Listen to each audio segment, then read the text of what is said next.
Hello, I'm Dr. Patty Kwan, and I'm a faculty in the Department of Health Sciences at California State University, Northridge.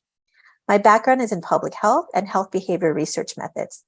Basically, I'm trained to design and evaluate scientifically rigorous research projects and interventions that have public health impacts. My research focus is on health disparities and health equity, particularly among ethnic minorities and vulnerable populations, on topics such as tobacco cessation, mental health, and most recently, COVID-19. I use mixed method approaches to better understand how to reduce barriers and increase facilitators to improve health and health outcomes related to the communities I study. For this Master's of Public Health program, I teach a course on curriculum development, and this stems from my background and training in behavioral health interventions. These interventions are designed to provide useful information, encourage people to live healthy lives, and teach them skills to become healthier. Interventions in public health can take on many forms.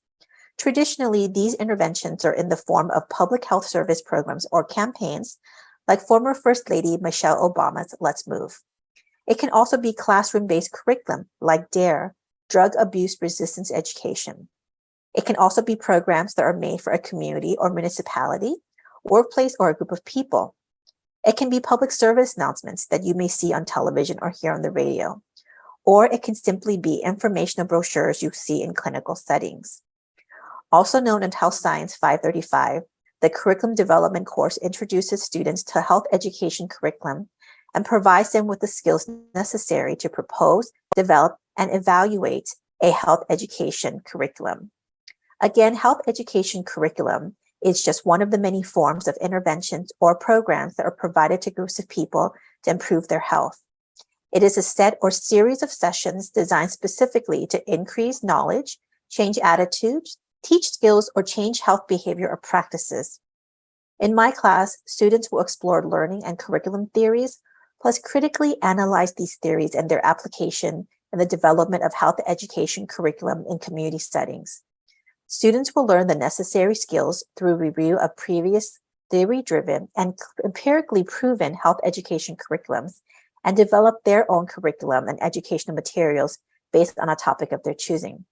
We will cover topics such as needs assessment, application of theory, use of evidence-based practices, creation of teaching strategies are developmentally and culturally appropriate, and in doing so, learn how to communicate effectively with the target audience. Intentionally plan the topics we cover in the class are the necessary skills students will need to be successful as a public health professional. It's important to note that there are many existing curriculums that are effective and well utilized. There may never be a need for students to create their own curriculum from scratch, but the skills they'll learn in curriculum development may be applied to the development of any health education intervention program or services. I hope to see you in curriculum development one day. Bye for now.